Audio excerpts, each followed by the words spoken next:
Hello, hello, good morning, students. Welcome, BCom semester 4. Myself, Professor Nidhi Raval. I will take your accounting 4. Namaste, Sri Shivsha College of Commerce, Management, Computer Education, managed by Jain Citizen Education Society.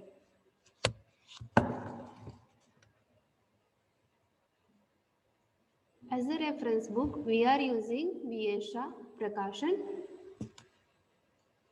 Students 4 units છે આપણા સિલેબસમાં. એમાં આપણે third અને fourth unit fire claim 1 અને fire claim 2 આપણે physical class ચાલતા હતા ત્યારે કેલ્ક્યુલેશન કમ્પ્લીટ કર્યું છે. એના પછી સેકન્ડ યુનિટ આપણે ઇન્સોલ્વન્સી બાકી છે. અત્યારે આપણે જે યુનિટ્સ ચાલુ છે એ છે પ્રોફિટ પ્રાયર ટુ ઇનકોર્પોરેશન. એના હોમવર્કના સમ જોઈ લેજો એક વખત. It's very important sum for university exam. Sum number 22, 23, 25, 31, 33, 34, 35, 36 and 13. 13મો સમ એવો છે કે જે આજે જ કરાવું છું સિમિલર એના જેવો જ છે. If any query, contact me between 8:30 to 1.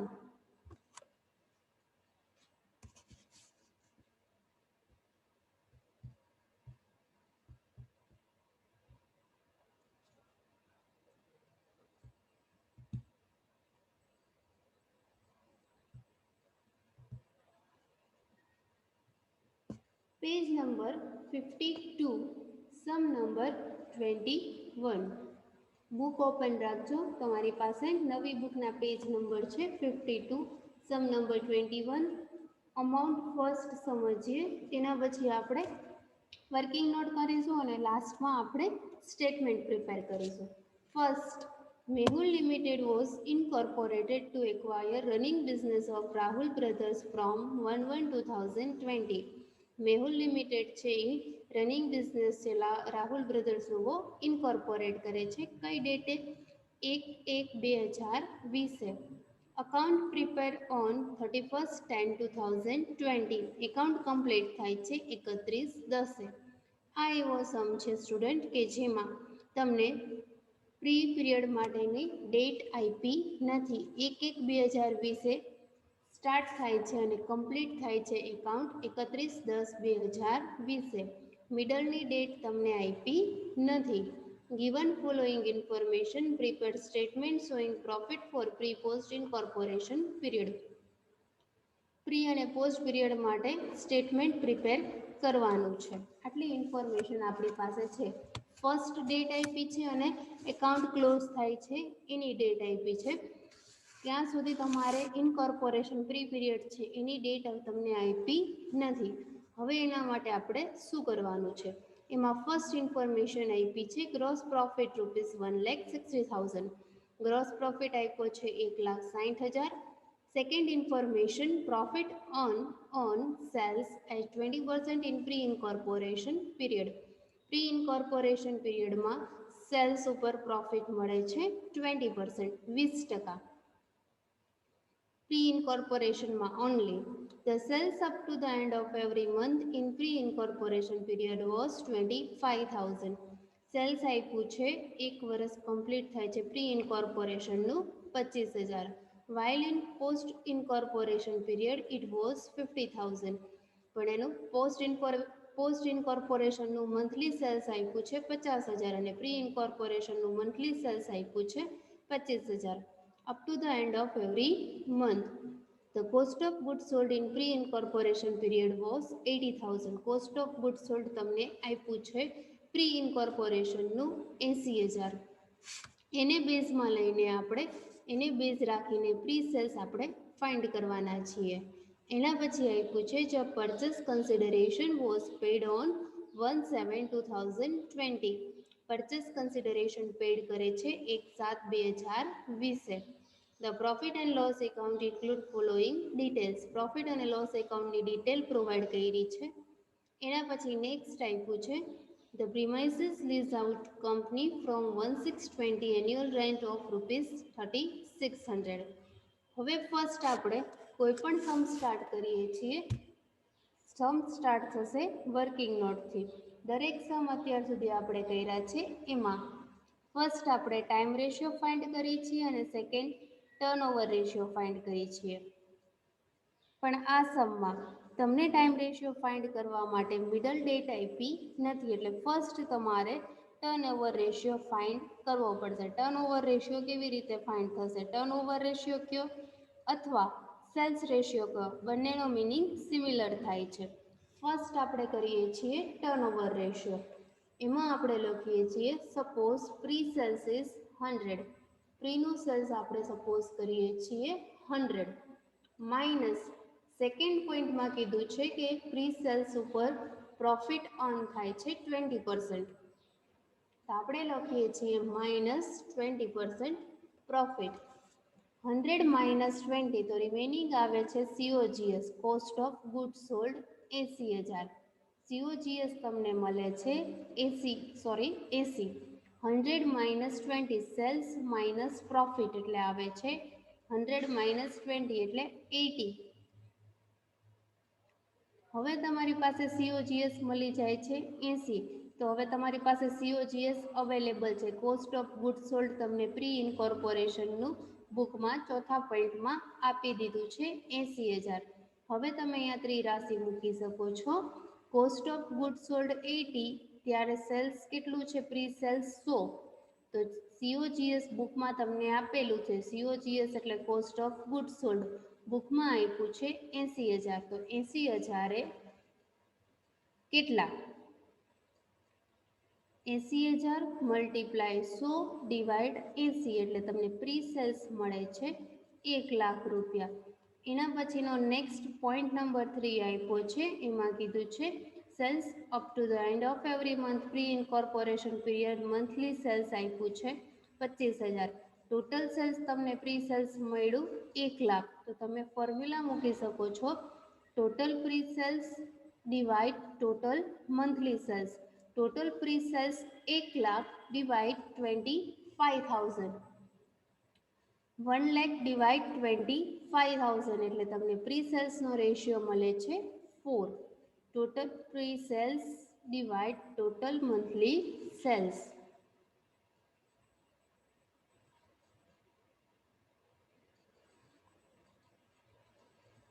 1,00,000 તમને પ્રી સેલ્સ મળ્યું, મંથલી સેલ્સ તમને બુકમાં આપી દીધું છે પોઈન્ટ નંબર 3માં 25,000. 1,00,000 ડિવાઈડ 25,000 એટલે તમને એનો રેશિયો મળે છે 4 મંથ પ્રી સેલ્સના. હવે તમને પાસે 4 આવી ગયા, એના ઉપરથી તમે કેલ્ક્યુલેશન કરી શકો છો કે પ્રીના કેટલા મંથ છે? 4 મંથ અવેલેબલ છે. 4 મંથ આપ્યા છે. તો હવે આપણે એના ઉપરથી 4 ઉપરથી ફાઇન્ડ કરી શકીશું પ્રી પીરિયડ. તો પ્રી લખીએ છીએ. હવે એમાં ટાઈમ રેશિયો માટે અહીંયા આપણે લખવાનું છે પ્રી પછી ટાઈમ રેશિયો.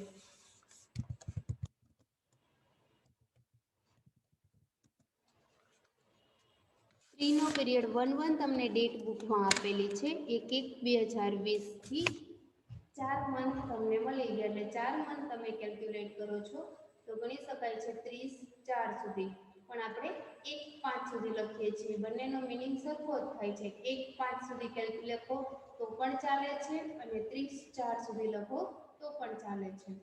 1/1/2020 તમારું યર સ્ટાર્ટ થાય છે. 4 આવે છે, ઇટ મીન્સ કે 4 તમારો પ્રી પીરિયડ છે, 4 મંથ આવે છે. 1/1/20 to 1/5/20 January, February, March, April 5th ગણાશે ને 5th ની ફર્સ્ટ ડેટ આપી છે એટલા માટે, એટલે તમારે આવે છે 4 મંથ. એના પછી પોસ્ટ, જ્યાં પ્રી પીરિયડ કમ્પ્લીટ થાય છે ત્યાંથી સ્ટાર્ટ થાય છે પોસ્ટ પીરિયડ. 1/5/20 to 31/10/2020. 1/5/20 થી 31/10/20. 5, 6, 7, 8, 9 અને 10. 6 મંથ, 4 મંથ એન્ડ 6 મંથ. પ્રીના 4 મંથ અને પોસ્ટના 6 મંથ. 4:6 એટલે રેશિયો આવે છે 2:3. ટાઈમ રેશિયો તમને મળી ગયો 2:3. હવે તમારી પાસે મંથલી સેલ્સ આપ્યું છે પોસ્ટનું 50,000.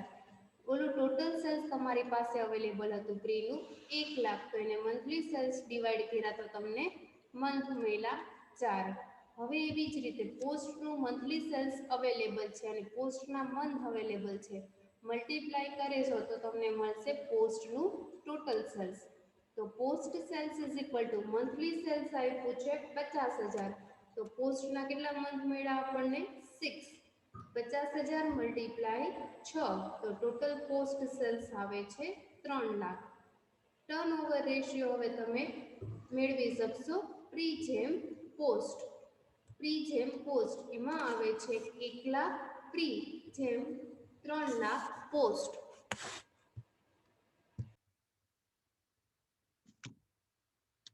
પોસ્ટ સેલ્સ 50,000 મંથલી સેલ્સ આપ્યું છે, પોસ્ટના તમને મળ્યા છે 6 મંથ. 50,000 મલ્ટીપ્લાય 6 એટલે ટોટલ પોસ્ટ સેલ્સ મળે છે 3 લાખ. હવે તમે ટર્નઓવર રેશિયો ફાઇન્ડ કરી શકશો. ટર્નઓવર રેશિયો પ્રી જેમ પોસ્ટ 1 લાખ એનું ટોટલ પ્રી સેલ્સ હતું અને પોસ્ટ સેલ્સ તમને મળ્યું 3 લાખ. 1 લાખ જેમ 3 લાખ એટલે આવે છે 1:3. ટર્નઓવર રેશિયો 1:3 અને ટાઈમ રેશિયો 2:3. તમને ટર્નઓવર રેશિયો અને ટાઈમ રેશિયો મળી ગયો છે. હવે નેક્સ્ટ વર્કિંગ નોટ આપણે જોઈએ છીએ પરચેસ કન્સિડરેશન પોઈન્ટ નંબર 5. ક્યારે પેમેન્ટ કરે છે પરચેસ કન્સિડરેશનને? 1/7/2020. પ્રી પીરિયડ આપણો છે 1/1/2020 થી 1/5/2020. પરચેસ કન્સિડરેશન પ્રી 1/1/20 ટુ 1/5/20 એટલે આવે છે 4 મંથ, જે આપણે પ્રી પીરિયડમાં ટાઈમ રેશિયોમાં કર્યું છે સિમિલર એ જ રીતે. First, second, third, fourth, fifth consider થશે નહીં, ફિફ્થની ફર્સ્ટ ડેટ આપી છે એટલા માટે. એના પછી નીચે આપણે લખીએ છીએ પોસ્ટ. પ્રી પીરિયડ જ્યાં કમ્પ્લીટ થાય છે ત્યાંથી સ્ટાર્ટ થાય છે પોસ્ટ. 1/5/22 1/7/20 1/5/20 થી 1/7/20. બુકમાં ડેટ આપી છે ત્યાં સુધી જ આપણે પરચેસ પ્રાઇસ ફાઇન્ડ કરવાની છે. 1/5 થી 1/7 એટલે 5 and 6 2 મંથ જ મળશે. 7 ની ફર્સ્ટ ડેટ આપી છે એટલે પરચેસ કન્સિડરેશનનો રેશિયો આવે છે 4:2 એટલે 1:1. એના પછી નેક્સ્ટ થર્ડ, ડાયરેક્ટર ફી. અંદર આપ્યું છે ટેબલ આપ્યું છે એમાં ડાયરેક્ટર ફીસ એમાં બ્રેકેટમાં કીધું છે યરલી આપે છે, તો આપણે લખીએ છીએ ડાયરેક્ટર ફીસ. ટોટલ આપી છે આપણને 27,000. 27,000 ડિવાઇડ 12 યરલી કીધી છે એટલે ફર્સ્ટ આપણે મંથલી ફાઇન્ડ કરીએ છીએ એટલે મંથલી તમને મળે છે director fees 2,250 2250. Director fees always આવે છે પોસ્ટમાં. ડાયરેક્ટર ફીસ ઓલવેઝ આવે છે પોસ્ટમાં એટલે 2250 મલ્ટીપ્લાય પોસ્ટના મંથ છે આપણી પાસે 6. પ્રીમાં ક્યારેય ડાયરેક્ટર ફીસ આવતી નથી એટલે ડાયરેક્ટ પોસ્ટ મંથ સાથે જ મલ્ટીપ્લાય કરવાના. યરલી 27,000 ડિવાઇડ 12 એટલે 2250 મલ્ટીપ્લાય પોસ્ટના 6 મંથ એટલે ડાયરેક્ટર ફીસ તમને મળે છે 2250 મલ્ટીપ્લાય 6 13,500. એના પછી નેક્સ્ટ આપ્યું છે સેલ્સમેન સેલેરી. સેલ્સમેન સેલેરી આપી છે મંથલી 750. નેક્સ્ટ વર્કિંગ નોટ આપણે લખીએ છીએ working note number 4, salesman salary. Monthly આપી છે એક મહિનાની 750. તો આપણે પ્રી અને પોસ્ટના ફાઇન્ડ કરવા માટે પ્રીના કેટલા મંથ છે ટાઈમ રેશિયોમાં આપણે જોઈએ તો પ્રીના આપણી પાસે છે 4 મંથ. તો આપણે લખીએ છીએ salesman salary pre. Pre is equal two 750 multiply 4 is equal two 3,000. એના પછી post 750 multiply 6 પોસ્ટના 6 month 750 multiply 6 is equal two 4,500. Salesman salary 750 monthly આપ્યા હતા પ્રી મંથ સાથે પ્રીના મંથ મલ્ટીપ્લાય કર્યા, પોસ્ટ સાથે પોસ્ટના મંથ મલ્ટીપ્લાય કર્યા. 750 મલ્ટીપ્લાય 6 એટલે 2500 સોરી 4,500. એના પછી આપ્યું છે મેનેજર સેલેરી 18,000 યરલી, 18,000 યરલી આપી છે. તો આપણે લખીએ છીએ working note next manager salary 18,000 yearly આપી છે એટલે ફર્સ્ટ આપણે ડિવાઈડ કરીને મંથલી ફાઇન્ડ કરીએ છીએ. 18,000 ડિવાઈડ 12 એટલે આવે છે 1,500, 1500. હવે યરલીમાંથી આપણને મંથલી મળી ગઈ છે મેનેજર સેલેરી, તો પ્રીના કેટલા મંથ છે? 4 મંથ્સ. તો 1,500 multiply 4 is equal to 6,000. 1,500 multiply 6 is equal to 9,000. 6 month પોસ્ટના અને 4 મંથ્સ પ્રીના. 1,500 મલ્ટીપ્લાય 4 6,000, 1,500 મલ્ટીપ્લાય 6 9,000 મેનેજર્સ સેલેરી. એના પછી નેક્સ્ટ આપ્યું છે rent. Point number 7, annual rent આપ્યું છે 3,600. ટોટલ 3,600 આપ્યું છે. 3,600 ડિવાઈડ 12 એટલે 3600 ડિવાઈડ એન્યુઅલ આપ્યું છે એટલે 12 મંથ હોય એટલે ડિવાઈડ 12 કરી છે એટલે આવે છે 300. 300માંથી પરચેસ કરી લે છે, લીઝ ઉપરથી લીઝ આઉટ કરે છે 16 એટલે 16 ટુ 31st 10. 1 6 થી 31 10. આપણે મંથ કેલ્ક્યુલેટ કરીએ છીએ 6 7 8 9 10. 5 મંથ્સનું રેન્ટ પેમેન્ટ કરવાનું છે. 1 6 થી 31 10. બુકમાં ડેટ આપી છે જુઓ 1 6 અને અકાઉન્ટ આપણા કમ્પ્લીટ કરીએ છીએ 31 10 એટલે 300 મલ્ટીપ્લાય 5 16 ટુ 31st 10 એટલે આવે છે 5 months. 300 multiply 5 is equal two 1,500. એના પછી નેક્સ્ટ આપ્યું છે amount of depreciation include depreciation at 12% on the machine purchase on 1/3/20 worth rupees 1,20,000. First machine purchase કરે છે એની પ્રાઇસ આપી છે 1,20,000. ડેપ્રિશિએશનનો રેટ આપ્યો છે 12% અને ડેટ આપી છે 1/3. થી આપણે યર કમ્પ્લીટ થાય છે 31/10. 1/3 થી 31/10. 3 4 5 6 7 8 9 and 10. ટોટલ આવે છે 8 મંથ એટલે આપણે લખીએ છીએ 1,20,000 multiply 12% multiply 8 divide 12. Total price છે મશીનરીની 1,20,000.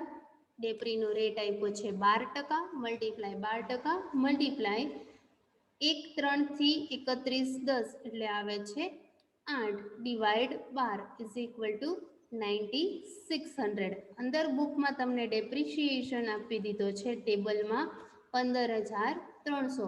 તમે લખો છો 15,300 માઇનસ 9,600 એટલે આવે છે 5,700. 15,300 ડેપ્રીમાંથી 9,600 નવા મશીનરીનો છે તમે માઇનસ કરો છો એટલે રિમેનિંગ આવે છે 5,700. એને તમારે ડિસ્ટ્રીબ્યુટ કરવાનો છે ટાઈમ રેશિયામાં અને આ 9,600 આવે છે એને તમારે એના રેશિયામાં ડિસ્ટ્રીબ્યુશન કરવાનું છે. 1/3 થી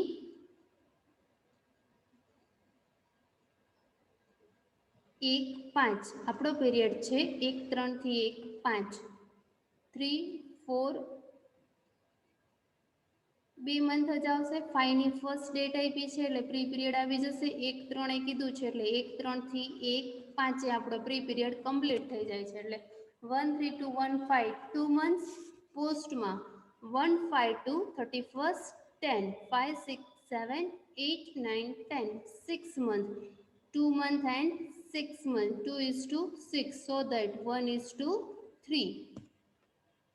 9,600 જે ડેપ્રિશિએશન આપ્યો છે એને તમારે 1:3 માં ડિસ્ટ્રીબ્યુશન કરવાનું છે, જ્યારે 5,700 જે ડિફરન્સ આવ્યો ડેપ્રિશિએશનનો એ તમારે ટાઈમ રેશિયામાં ડિસ્ટ્રીબ્યુશન કરવાનું છે.